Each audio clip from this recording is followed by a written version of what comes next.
so small compared to, it's so subtle, I can't come like there.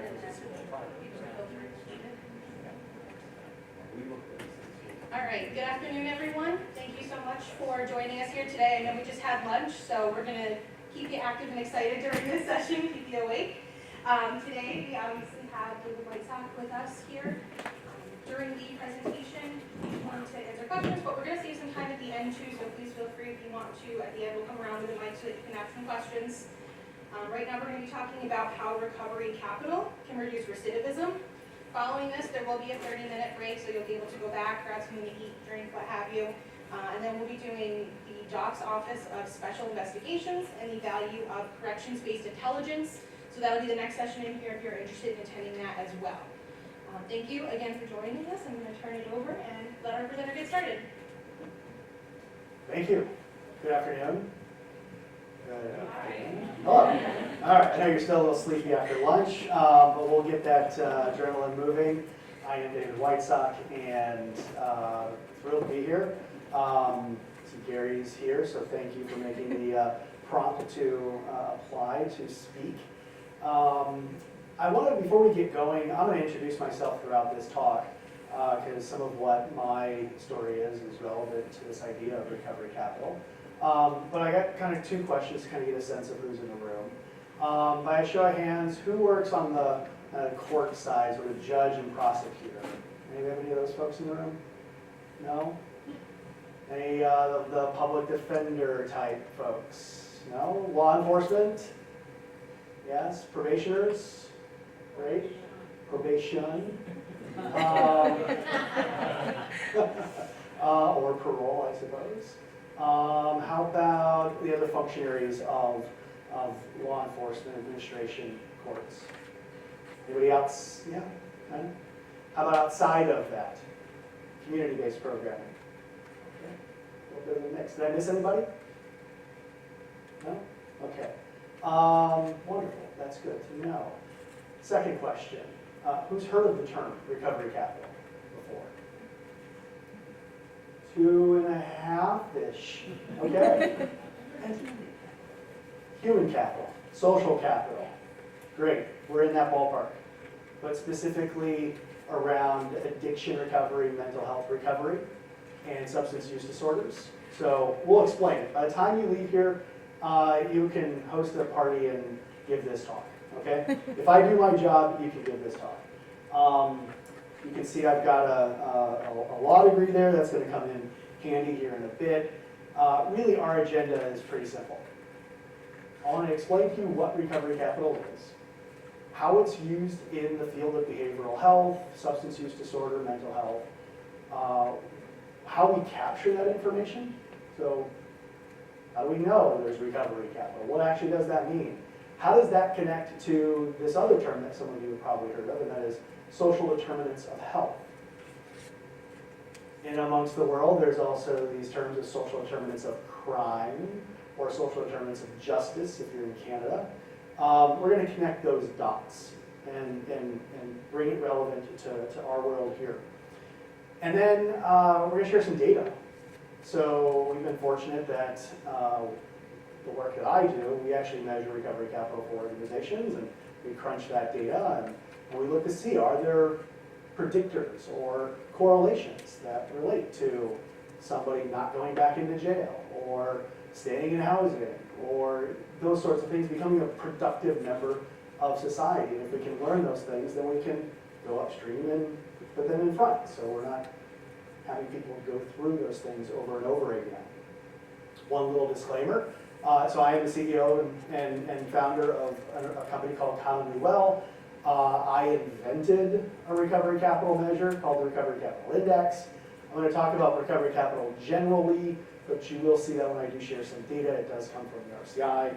So I've got a financial invested interest in all of that, so I just want to make sure that's very clear, but I'm not here to pitch or promote that, but to teach you all up on why recovery capital matters, why looking at the externalities of a person's life matter to you as you're helping these people go through the justice system. So I always like to pause for a moment because I can get pretty nerdy and in the weeds of data, and realize and have to remind myself, this is my remembrance to me and to you, that sometimes when we do that, we forget about the people in that data. This data comes from human beings answering questionnaires, and they are sharing some of the most vulnerable moments or relationships in their life. And so our job is to be very true to that, and remember that they're sharing their greatest struggles. But as Malcolm Gladwell says, on the other side of all that struggle is nothing but beauty. And so what I hope you'll see is when we do share some of this data, that there's beauty happening in people's lives, and we can actually capture it, relate it, and show it. So ask yourself this question. If you're thinking about some of the people that you know that have come through the system, and you kind of have just a little tiny sense now of what maybe we're talking about in terms of recovery capital, social capital, other things, what do you think would predict people from not rearrested? Just think about that. It's kind of like a card trick where I ask you to pull a card from the deck and remember that number. Just, what do you think is the number one contributor that if somebody's coming out of jail or coming through a conviction, keeps them from reconvicting? Yeah, you want to? Employment? Employment, that's a good guess. And a couple other guesses. Let's just set an anchor here. Yes? Stable housing, employment, family support. Fantastic. Was there another one back here? Personal willpower. Do not want to go back into hell. Or maybe for some people it's better than where they come from. Okay, those are great guesses. I will tell you, none of you are right. Good enough. One of you is partially right. So when we think about these factors, these variables, all of you are sitting here today and you've got employment and purpose and willpower to stay well, and you got jobs and education, and all of that is what led all of us into this room today, right? It led you to doing what you're doing. And when we think about these, bless you, bless you again. When we think about these things, they all come together, and the CDC and various entities around the globe look at all of these factors. And there are really 5 factors that, when we think about the domains of social determinants, it is economics. Do I have income? Where does money, access to money? Education. Can I actually, not just do I have an education, but is it a quality education? And if there is education around, can I actually get into it? So if I only have a very pricey private college in my backyard, I might not ever have the chance to do that. But if there's a community college, that could be accessible to me. Healthcare. Is there a clinic in my, I live in rural New York, I live in Potsdam. We're very fortunate that St. Lawrence Health is there. We have all the things we need despite it being a rural area of the state. That's fantastic, but I know if I drive 100 miles, they don't have that because they're in the middle of the Adirondacks, and it's tough to get clinics around here. What does the built environment look like? What does my neighborhood look like? Is it clean? Is it passable by car, by bike, by foot? Is there good housing, affordable housing? Is it available for everybody? And then what's the social context that we all live in? What's the community like? Culturally, does it matter to me? Do I fit? Does it fit me? All those things make up what we call social determinants of health. So how do we take that, which is really general around kind of the health world, and bring that into this concept of recovery capital?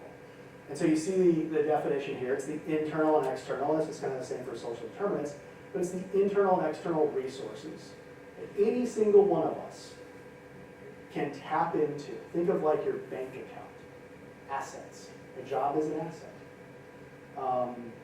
My ability to engage in the community, social capital with friends, it's an asset. If I have a really good friend, my life gets terrible, and I'm 30 days sober, I can call that friend, or better yet, that friend is really a friend, and I haven't sent a text in a few hours or a couple of days, they're going to reach out to me. They know trying not to drink again. Social capital is pretty important, how it applies. But I can tap into that, I can pull out of that bank, make withdrawals, and I can apply it to that goal, whether it's abstinence or improving my anxiety or depression or just improving my life generally. Make sense? Fantastic. You'll ace that on the quiz. Now, here's the challenge when we talk about recovery capital. How many of you, when you saw that word recovery, an image popped into your head of either somebody you know or something that you think you know about people in recovery? Yeah? Would you like to share what that image was? Your mother. And you kind of laugh a little bit. Maybe that's a good memory, possibly. Yeah, some. Yes, so it's a family member. It's somebody that you know. How about you? Probationers, yes. People coming through the system, and maybe that's a recovery process for them. Maybe it's just trying to get through the system of justice.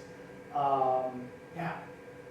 I like to do, sometimes, depending upon the audience, but when we talk about stigma around these things, close our eyes.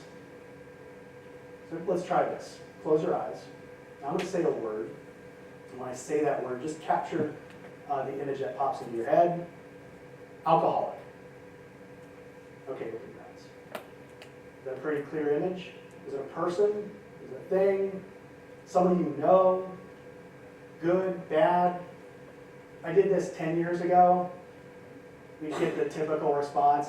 The dude under the bridge, kind of homeless. We get a lot of those kinds of responses.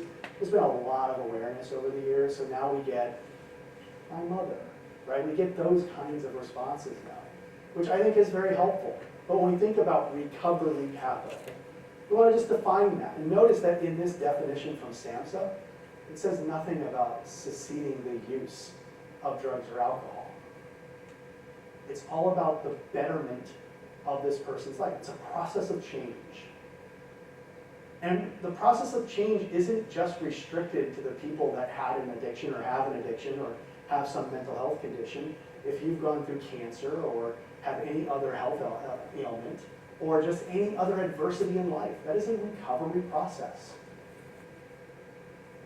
So think of that when we think of the people that we're going to talk about in this space. But one thing I just want to kind of draw a line on here is that when we pause for a moment and think recovery capital, and it's not about drinking, not drinking, society for a long time has lived in this binary, right? In the court system, judge is sitting there and says, David, you're going to be on probation for 5 years, and through the course of that probation, you cannot go into a restaurant or a bar, you cannot drink again or use drugs again, and if you do, you're going back in jail. And that's the structure. Yes or no? 0 or 1, sober, not sober. But society still lives by those rules.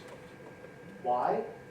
Because some of those people do some really horrendous things. And there's a lack of trust in there. So we don't want you to go back to that world because we can't trust you. That's a legitimate concern. It's less a place that we have been around mental health issues. It used to be you were either depressed or not depressed. That's not the way we think about depression anymore. Depression, as we know, is a wide spectrum. And I can speak of this from personal experience. There are days when I might wake up and I just feel, you know what, because I understand clinical depression, that today's not going to be a great day. Okay, how not great? On a scale of 1 to 10. I can do it in my head. My foot hits the floor. Oh, today's a 9. And what's the first thing I do? Because I've sat with a lot of psychologists over the years. I turn to my wife, actually she's over here, and I go, Marilyn, today's going to be one of those days. Just so you know, here's the steps I'm going to take because I know that. Highly aware, uber aware. Zen-like almost. But that works. Not everybody is able to do that. So before we go too further, I think you should probably know a little bit about me and why I care about this and why I work in this space in particular. And so I'm pretty comfortable talking into a microphone. Clocks be damned, I could talk all day long because that's what I used to do in North Dakota. I was an AM radio talk show host in the late 90s and 2000s. You see me here with my co-host to my right, and a couple of folks from the University of North Dakota every other Friday. Actually, there's one Friday a month. We go out to the University of North Dakota, sit in the student center, and we were engaging in the community. And I would do that for 3 hours in the morning, and I'd go do the news show at noon. I take about a 3-hour break. I was also the traffic director, which means I scheduled all the commercials. I could do that really quick for 5 stations. And then I would host the news hour at 5 o'clock, and then in the evening I go call play-by-play sports. So football, basketball, hockey. I did the World Curling Championships. It's as boring as you think it is, but it's not boring when you got Canadians bringing beers up to you at 8 a.m. in the morning. It gets pretty fun by 9 o'clock at night. I was on a trajectory to do play-by-play for the NHL. I did a lot of college hockey. I was the first person in, I think, the world to actually do a live play-by-play audio-video stream of a professional hockey event. In fact, it was USA Hockey. And so I was like this, I was rocket shipping with my career, but I had a love-hate relationship with alcohol, and then eventually some other drugs, so I'd get one DUI and another one, but because I was the big fish in a small pond, those things were kind of taken care of, right? 3rd DUI. 4th DUI, driving the company vehicle with the big letters on the side of it. At that point, it was, David, we can't handle this anymore.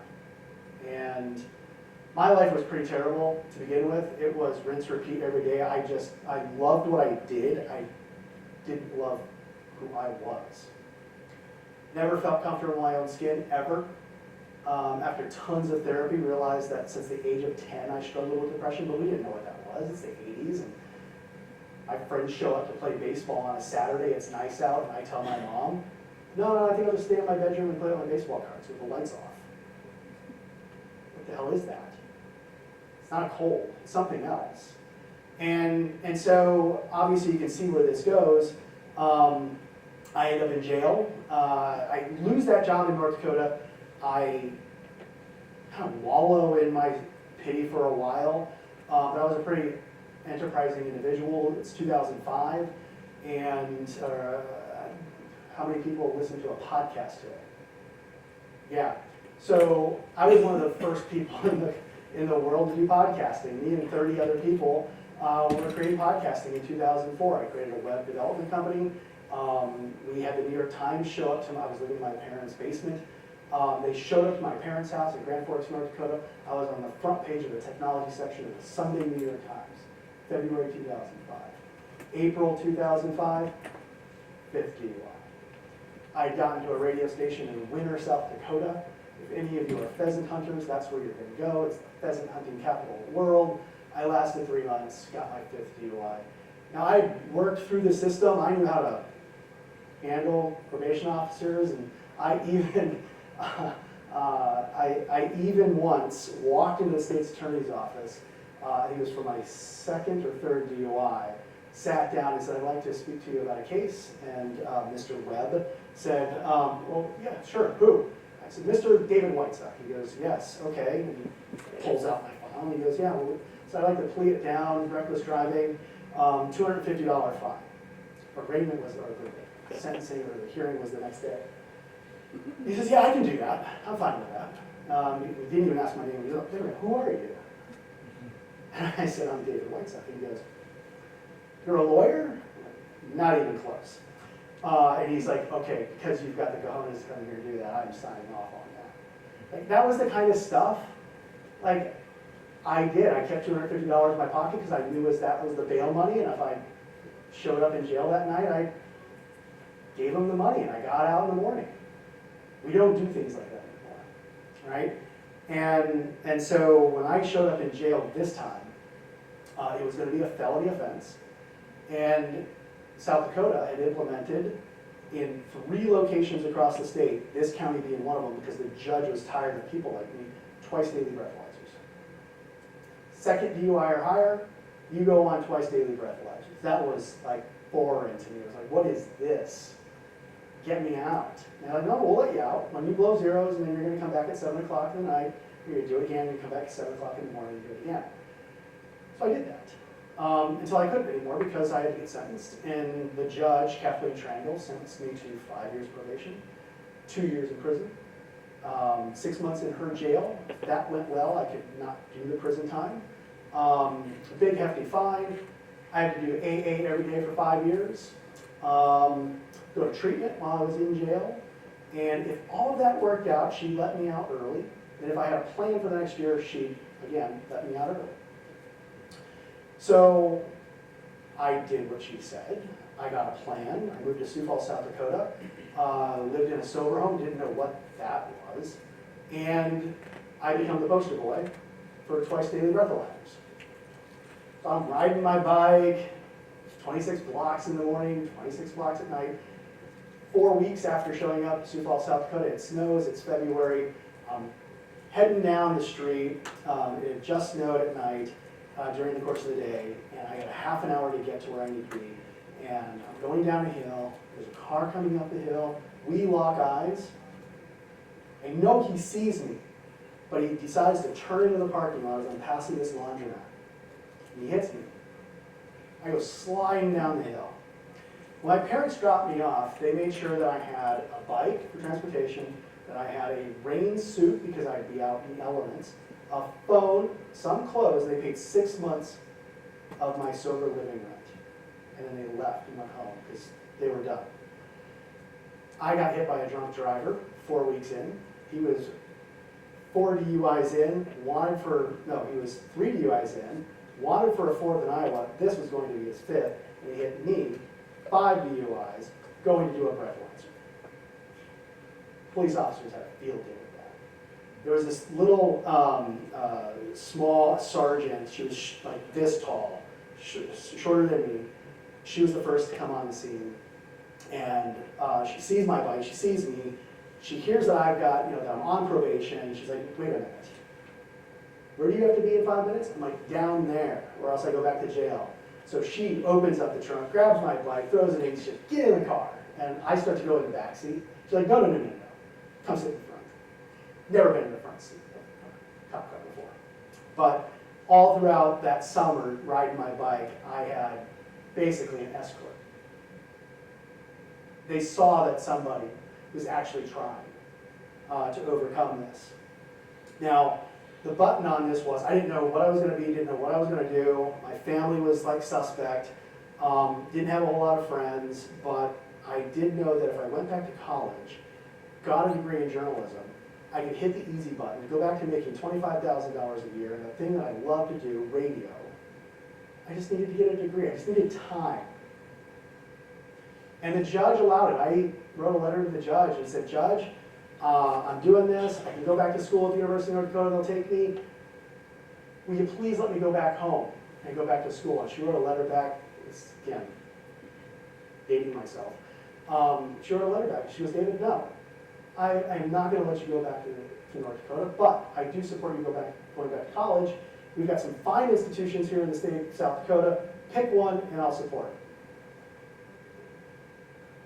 I didn't really like that response because I grew up watching North Dakota sports, and it's like North Dakota, South Dakota. I was never going to be any one of those, but I found my way to the University of South Dakota. And one of the first people I met, I had taken an elective class. It was constitutional law. It was taught by a public defender. She heard my story, forced me onto the mock trial team, and sitting over Butterburgers at a Culver's at a mock trial trip, she goes, what is your story? I tell her. She looks at me and says, what are you doing? What a waste of your life, going back into journalism. No offense to the journalists. I told that joke at the National Press Club. They were okay with it. When they heard the punchline, she goes, you gotta be a lawyer. You've woken up on jail cell floors in your vomit. You had to go endure the berating of judges and lawyers and society inside of a courtroom, no offense to all you fine people. We need you. This is before Olivia Pope. She's like, we need you as a warrior in the courtroom for these people that don't have an advocate. She was big on advocacy. I was like, Sandy, I am a convicted felon, 5 DUIs. Nobody in my family has ever gone to college except for me. And that was a shit show. I don't know how to do this. That's not in the cards for me. She goes, you don't even know what your cards are. Because you have to become a lawyer. I will help you. So for 2 summers in a row, she would go back, sit on the stand, get asked a bunch of questions by the judge. Little did I know they actually knew each other very well. This whole thing was orchestrated by these wonderful women in my life. And I would graduate 2 years before the end of my probation, get my bachelor's degree in history, get into the master's program, apply to 10 law schools, get into 0, but the University of South Dakota School of Law used to have, they don't now, a summer screener program where they save 10 seats in the fall, and they let 50 wannabe lawyers work it out like the Hunger Games. Laptops would go missing, get thrown on top of the roof. Books, gone.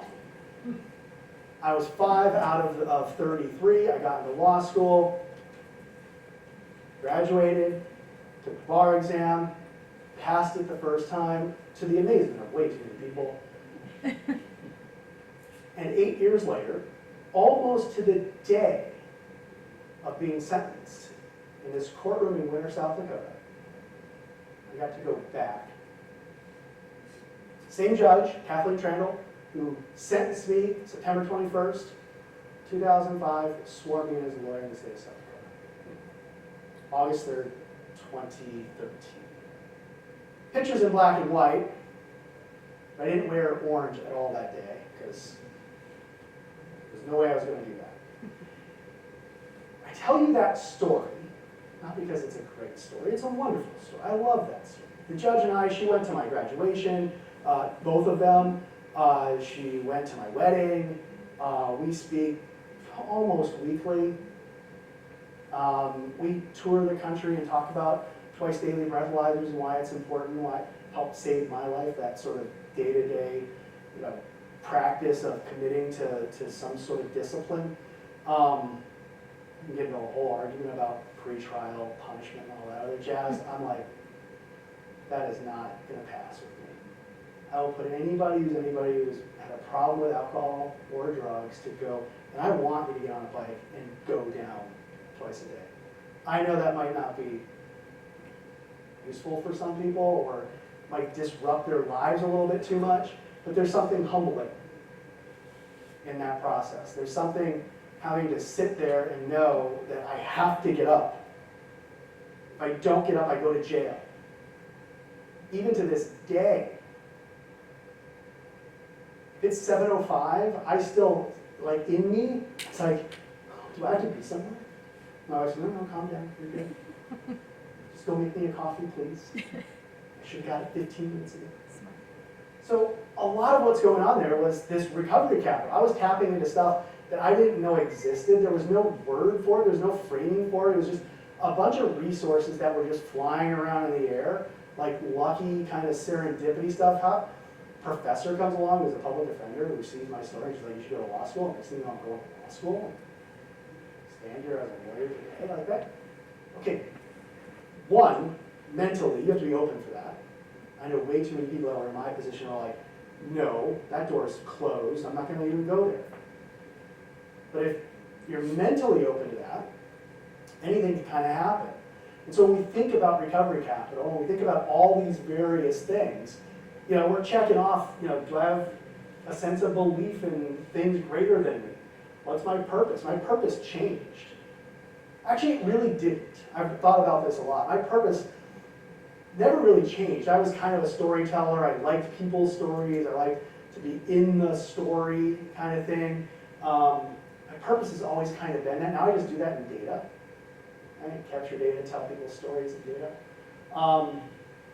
Social mobility is a thing that's really interesting when you put that in front of people, some people read that as like, is going up, is that what I'm supposed to do? Is it the only trajectory? Can I be satisfied here, where I'm at now? It's an interesting question. Do I have the right food? We survey so many people and find out that like 80% of people live in food deserts. There's like no good food around. So how am I supposed to make good decisions? How am I supposed to sit there in front of that judge? You know, we now hear about school lunches in ether and this kind of stuff. Like, how can I be there to learn if I haven't had any good nutrition? How can I make good decisions? My brain's already messed up. The one thing that was great for me was getting rid of sugar in the first year of my recovery. My brain got so clear, I was like, come on, give me the next thing I gotta make a decision on. What can I do next? It was weird. Then of course I was like, I don't know what to do, I'm going back to sugar. But that helped. So all of these things matter. How they stack up gets us to where we need to go. Recovery capital has moved into the zeitgeist so much that along with social determinants of health, 2 years ago, the Office of National Drug Control Policy put it into their strategic plan. We've got to get beyond just tracking sober, not sober. It's not working. If people make that choice, great. If they falter and stumble along the way, okay, let's figure that out. But let's look at all the other factors that contribute to the improvement of people's lives. When we think about recovery capital, there's a lot of ways that it can be measured. Over the years, starting back in 2008, we got the first scale, the first questionnaire. It was a true or false kind of thing, yes or no. It was a great starting point, but as a social scientist and a data scientist, of course, it doesn't make a whole lot of sense. And there was way too many questions about, are you drinking or are you going to AA meetings? Well, that's not for everybody. So you're going to tell me I get less points because I didn't go to an AA meeting, but I went to a yoga play, not yogurt, yoga. Probably did both at the same time. Yogurt after yoga, right? I reward myself. So these other assessments started to come out, and most of them are validated, and now they're being used. And so there's a lot of different ways that we can measure this stuff. We can mix and match and make sure that the person that's in front of us, we can get a good picture of their recovery capital. Self-assessments are fantastic. I know it depends on which room you're in with various data scientists. I can tell you that subjective survey questionnaires are garbage because people could just lie. And guess what? People do. My experience, though, in the addiction and recovery space is most people overemphasize, all of us overemphasize ourselves the very first time that we evaluate ourselves or evaluate ourselves to somebody else. We all do it. It might be a little bit more pronounced with somebody in kind of an addiction recovery state or a mental health state because, one, maybe I'm trying to impress you. Maybe I don't want to totally give away all my cards and all my foibles quite yet to you. I don't know you. They're not actually having that conversation in their head, right? That's what's happening psychologically. But when we do this every 30 days over the course of 6 months, 9 months, 12 months, what we see is scores go like this, and then we build trust with the people that are helping us, and they go like this. That gets really real for about 4 months. But then once people are like, oh my goodness, okay, I've got this inventory, I see the picture, I'm gonna ask for the right kind of help, scores go back up.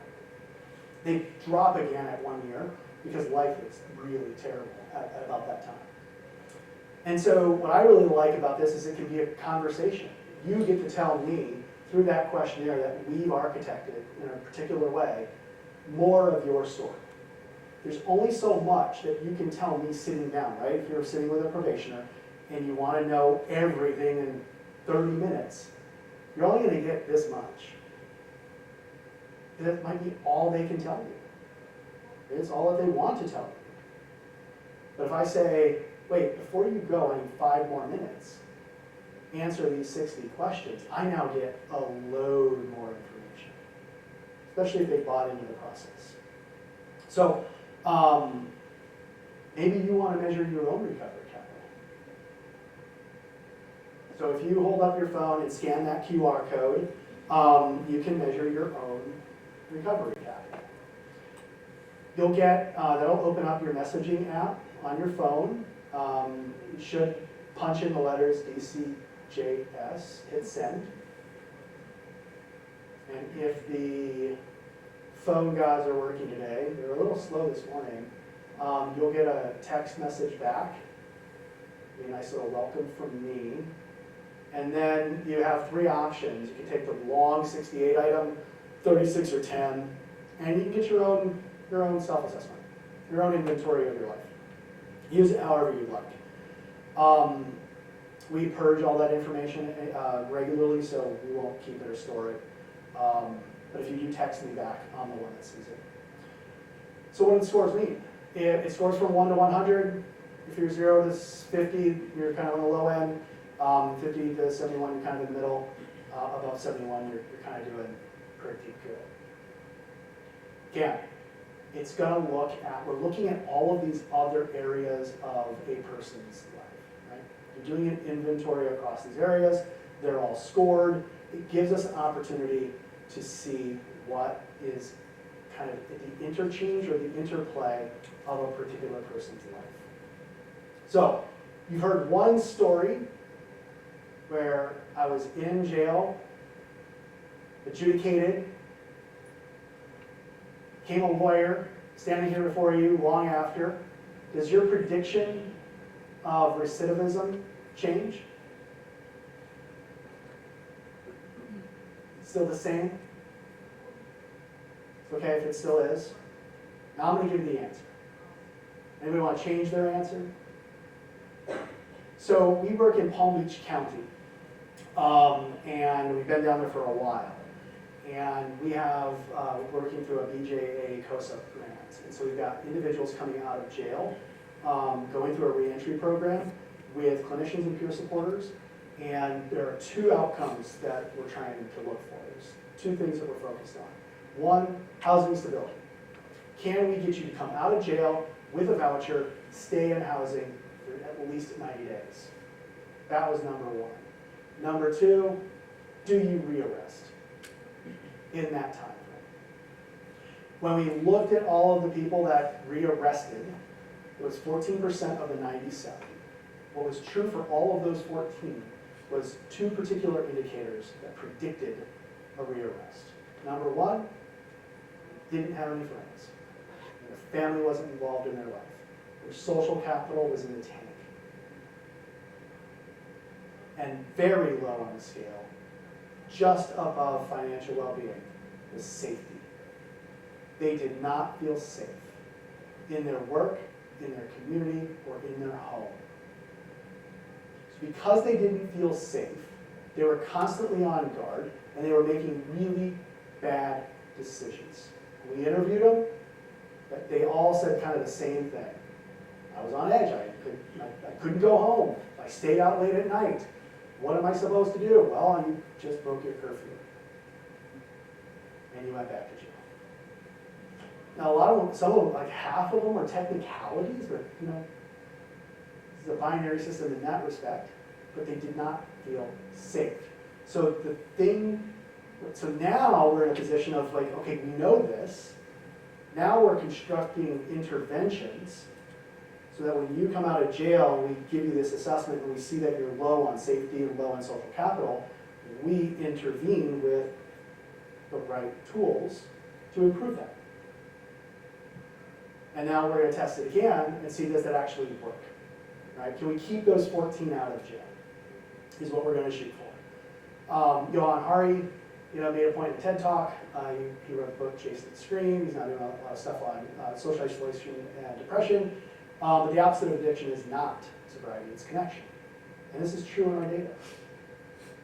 You're all sobriety, but the opposite of like going back into a bad place is connecting with people. Good people. Doesn't matter. Find them in a bowling group, find them at a crochet club, find them at an AA meeting. It doesn't matter. Find them at a job. If you're remote like me, I was just explaining to one of my coworkers this morning, I've been working remote now for 4 years. I'm an introvert. I kind of generally don't like people, but I like being around people. I need it for me. And I'm getting like ragged at the end of these 5 years. I want an office. I want people. And I was just complaining to my coworker. She's like, I get it, we're gonna be all together next week, you can get your fill. I'm like, that's not gonna be enough, I need people. Now, a lot of this data is really starting to emerge more broadly in the criminal justice world and in the legal and justice spaces, both in the United States and Canada.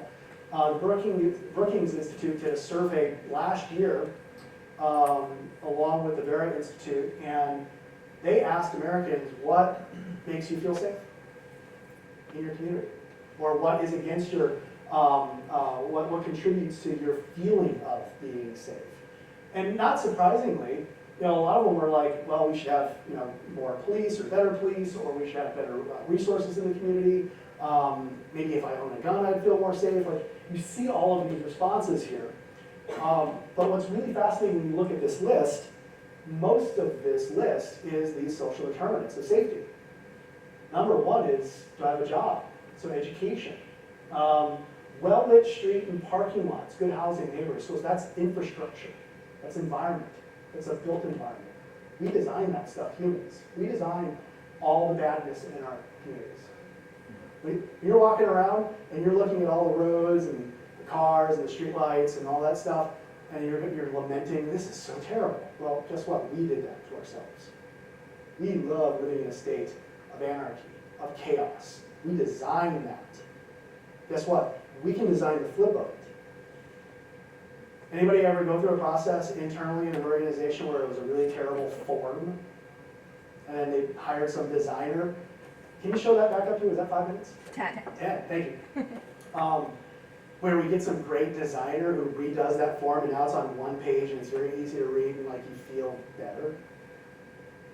The 1040E for our taxes, that's that. Right? There's some people that don't like taxes. Places for children to play, infrastructure, and businesses doing well, employment, economics, income. The majority of this list is social determinants.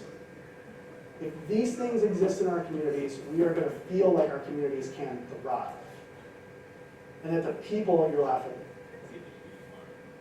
Yeah. That's on the very bottom. So this was, by the way, just thanks for pointing that out, this was a strong distribution, statistical distribution across a wide sample of political, economic, and geographic representation. And so you do get like the full gamut of America in 2024. It's pretty incredible. So the environment matters. All of this stuff that's happening around you, you're working with people kind of going through the system and you're trying to help make sure that they don't come back into jail or into the court. Sometimes you gotta step back and just look, well, what's the environment like that they're going back into? Now, you might not be able to control that, but it is definitely gonna control what you do.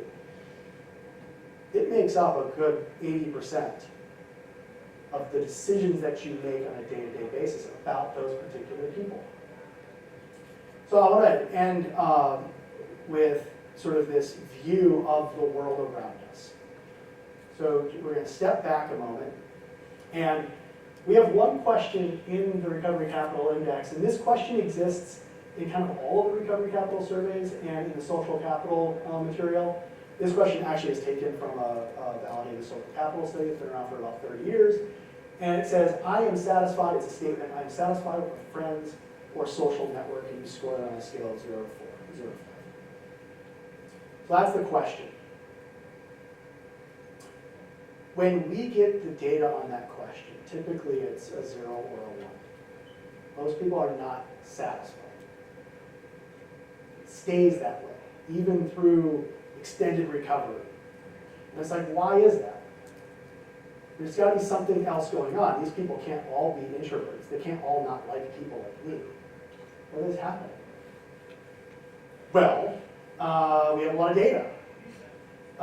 This is a chart that shows, let's see if the little thing here pops up. Right here? Oh, good. So right here around 2010, 2012, is when the iPhone comes in. This chart shows a survey of 12th graders who are asked yearly, again, 12th graders on a year-to-year basis, are you satisfied with your parents? Versus, are you satisfied with your life as a whole? And in 2012, 12th graders started to say, I'm way more satisfied with my parents than I am with life. No, that's the response. Why? Well, they're spending more time at home. Mom and dad are feeding them, making sure the video games work and that the internet bill's paid so they can stay on the Instagram. That's just my hypothesis. And they're getting feedback from social media. That's not great. See another one. Percent of teens who say they go out with friends 2+ times a week, cratering, going down. We don't go out with our friends as much as we used to. For the Gen Xers in the room, how many of us didn't have these computers in our pocket, right? We were out drinking from water hoses and flying over the handles of our bike, going to the bar, right? 1994, we're gonna hang out at the bar. It's just gonna be us. Don't do that anymore. The show Friends is a great example of what life used to be like. When we see television shows now, what you see when you actually spot check it is there's a lot more computers, there's less people in groups together. A lot of these shows are just slimmed down to like 1 or 2 or 3 types of people, except Real Housewives of wherever. They're always in a big group there. You know what my wife's chips are for TV. There's a decline of friendship in the world, specifically in the United States. 4 times less close friends. When we survey this with people that we work with, the average answer is 2. Doesn't matter how old they are. Even 60-year-olds are reporting that they only have 2 close friends.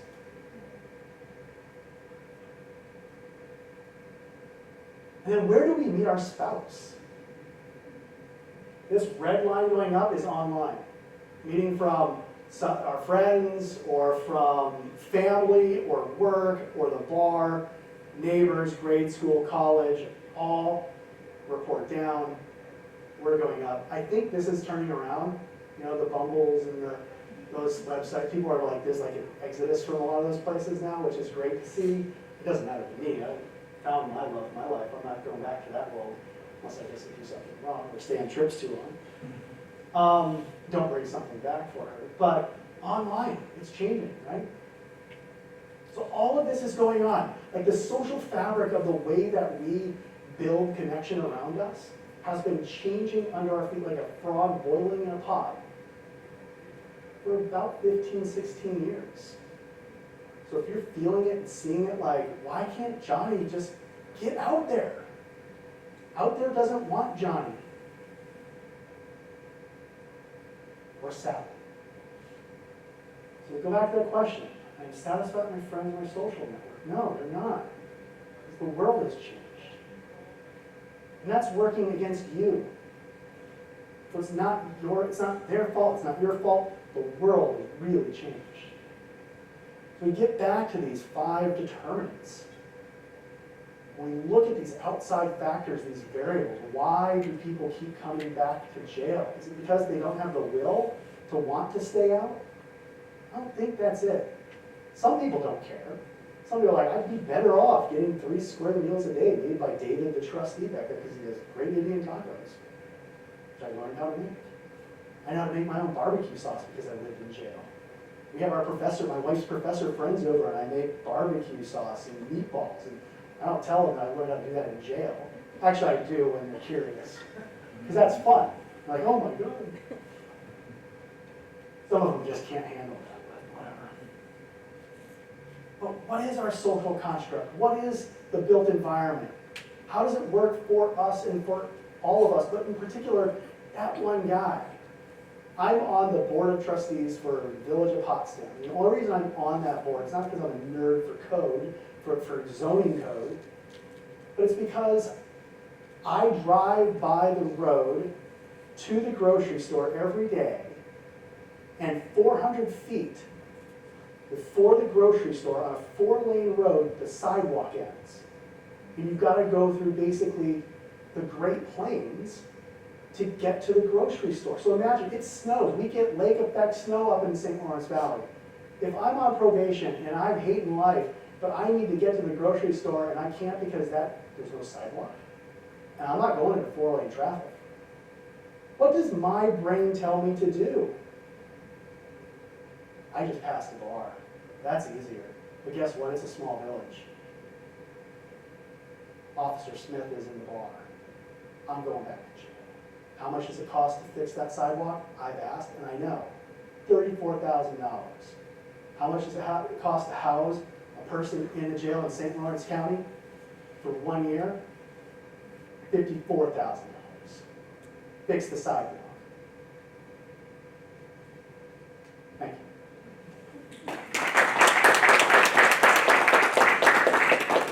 Okay, 2 minutes for questions. Or a little longer, I suppose, because we ran long before. Hi. Yeah. As you were talking, I remember what I heard, social capital and human capital is the book Bowling Alone. Yes. Robert Putnam, Bowling Alone. So Bowling Alone is about mainly flight to the suburbs and how it affected our ability to connect.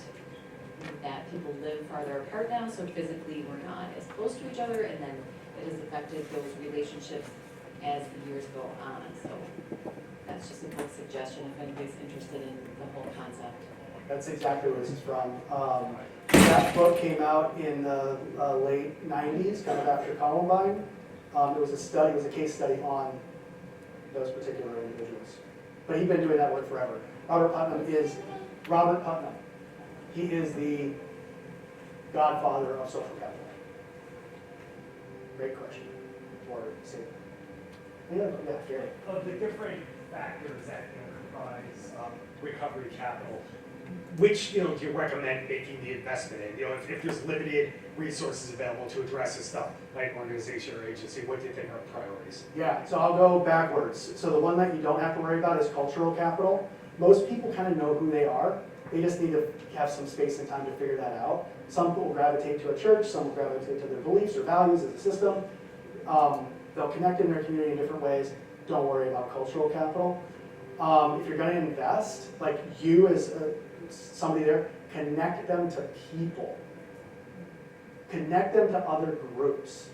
If it's like a nonprofit that does events or pro-social stuff, connect them to that. Don't try to run them into like a very particular kind of like stereotype thing, like, oh, you're in recovery, you should go to recovery meetings. No. If that's what you do, they'll find that on their own.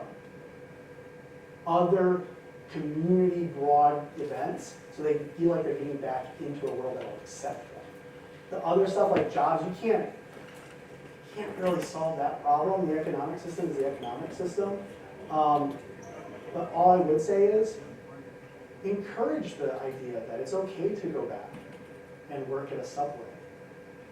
Maybe their life got flipped upside down and they were a nurse, but they got to take a break and go back. I worked at a subway, and I hated it. Why? Because my mind wasn't in the right spot. I was seeing the professors come through that I wanted to impress, and I didn't know how to, so I go back to Sandy, the professor, and I said, Sandy, I hate this. She goes, wait a minute, David, you've got two things working for you. One, you're making sandwiches. That's sustenance. The professors you want to connect with, you've got them for 4 minutes, walking through that line, uninterrupted. Take advantage of it. I love being a sandwich artist after that point. So just reframe. Get really good. There's a book called Framers. Read that and help people reframe their life. Or there's the little things. It's a good question. Anything else? I was thinking partnering with I was thinking just partnering with local community-led platforms, people organizing that are building these relationships, right? To suggest a reframe also requires a level of trust and participation. And so if we're part of organizations or part of probation, part of there's a collaboration and safety containers where community is built specifically for this to accompany each other's lives. So relying on knowing my network and what's around me, I think is a big part of increasing likelihood of success. Yeah, quick anecdote on that. So I ran a peer coaching organization, and we served people from the entire spectrum of socioeconomic. So we had millionaires getting coached, all the way down to no millionaires getting coached. And it was fascinating that some of these people that were pillars of the community, whose life got turned up and they wanted to overcome their addiction, did not realize that the nonprofits that they had been donated to could now be useful to them. But they would never have connected the dots to say, I can't go there. I just sit on the board. I give them money. No. Go get their services. It's for you too. Just because you drive the Mercedes doesn't mean you can't. And that interconnect of like people across social, economic, and varied diversity of thoughts and ideas and beliefs and places needs to happen more often. So I love that suggestion of finding those organizations, getting people to sort of come together and experience something that they probably aren't totally comfortable with, at least once, right? Somebody calls me up and says, David, I think I'm done, I need a little help. I've got a checklist, and one of the things that we do is I take everybody to 4 different types of AA meetings. Not because I think AA is going to work, it's a first stop, but we get like 4 different stereotypical meetings. We go to the biker meeting, we go to the lesbian meeting, we go to the regular people on the nice part of town meeting, we go to the one downtown meeting. Why? Because you never know. There can be one person in the back of the room that hears your story and they're like, I got you. And that person never leaves. Why do they never go back?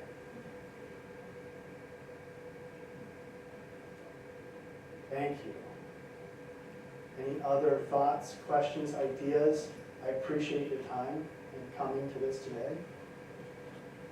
My contact information is available. If you have other questions, want to reach out, please do. I will be more than happy to help in any way, shape, or form that I can. And if I can get out a pot stand every now and again, even though I like it, I'll take the room. So, thank you, and good luck.